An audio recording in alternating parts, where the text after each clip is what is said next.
So right away here we are seeing the Boho company logo symbol thingy. Boho Yeah, Films. yes, Boho. Aye, cool, limited. Uh, reportedly, Raymond Chow of like Golden Harvest pulled out of one of Sammo Hung's films after only playing for like 2 weeks in local cinemas. So I'm guessing this is Sammo wishing for more freedom and control. So Boho Films was born out of this deal after Golden Harvest still. Wait, aye, Golden Harvest. Yeah, they still wanted to Aye, just aye. distribute his films, but still, Well, he aye, wanted freedom, with as you no said. difficulty. Yeah, yeah. But see, that's a notable thing about these movies. From all the commentaries we've done so far, well, for the obscure movies we've covered, they always seem to have played really shortly. Like, again, this movie actually only had a theatrical run of 2 weeks. It's a busy Hong Kong cinema. I think Mhm, you were lucky to get a few weeks at cinemas mhm. sometimes. I'm pretty. 12 days actually, and in that time we did earn like over 7 million Hong Kong dollars. Shit. So yeah, that's it's not bad, but well, it is actually not bad for 1987 and for 12 days. And also, it was really not one of the biggest Boho movies. I mean, what were some of the other Boho movies that came out before and since? You had like Hong Kong 1941, yeah, Yeah. Long of the Law, Heart of the Dragon, Mhm. Mhm. classics like Mr. Vampire, Righting Wrongs, Mhm. and this. Of course. And I call it the black sheep of Boho films. Uh, uh, Before I go on, I'm going to talk a little bit about Samo, but this opening scene with Eric Tsang having been wooed by a lady and he's rejected her. She wants him, but he rejects her, and it's kind of a baffling start. I mean, Eric Tsang being desired. Exactly. You know right away this isn't truth we're seeing here. This is a dream world.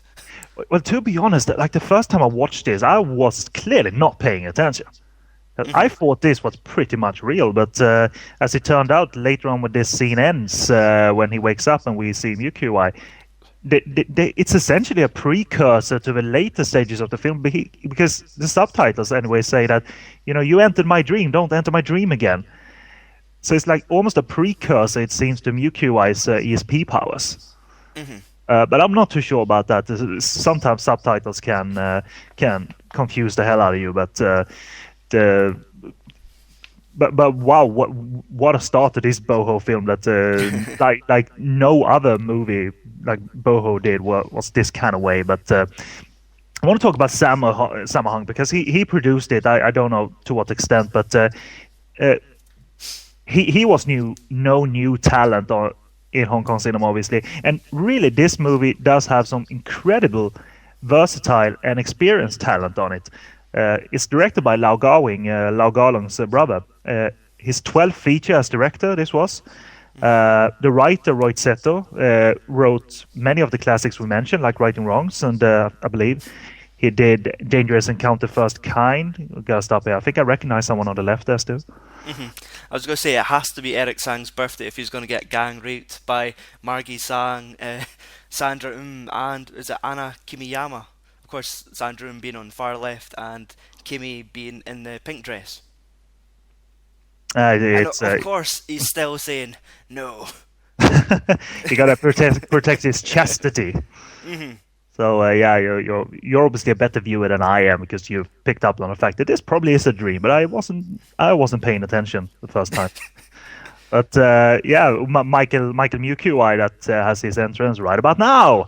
He was not really the most established movie star as such, but he had been on like TV and been this part of this TVB's Five Tigers of actors on TV series alongside Kent Tong, Felix Wong, Tony Leung Chiu-ai, and Andy Lau.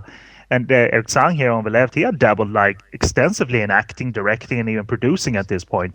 And Mhm. later on, very later on, in a supporting role, Giant Fat, his stardom was clearly not in question by 1987 because he had broke with The Better Tomorrow, and but his movie choices is probably questioned depending on the viewer you are. Yeah. But still, despite all that, this is an odd movie. This is an odd one out of like any Hong Kong cinema. Mhm. and later on, very later on, you are not going to know beforehand or like 30 minutes before, 40 minutes before the paths this movie is going to take.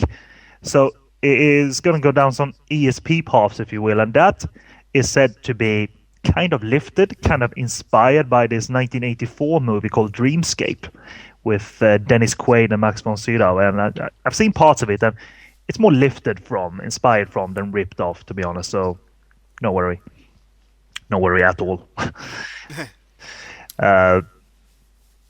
So I mean, the viewers are not seeing like the extensive content this movie has yet, but I'm still going to ask you a brief question because this movie has a lot of violence, a lot of comedy, and a lot of unpredictable elements. And Hong Kong cinema was like that. You know, you had everything in movies sometimes, blood and comedy and rape and music numbers. So did you ever mind that when watching Hong Kong movies, like when they pulled you in all directions?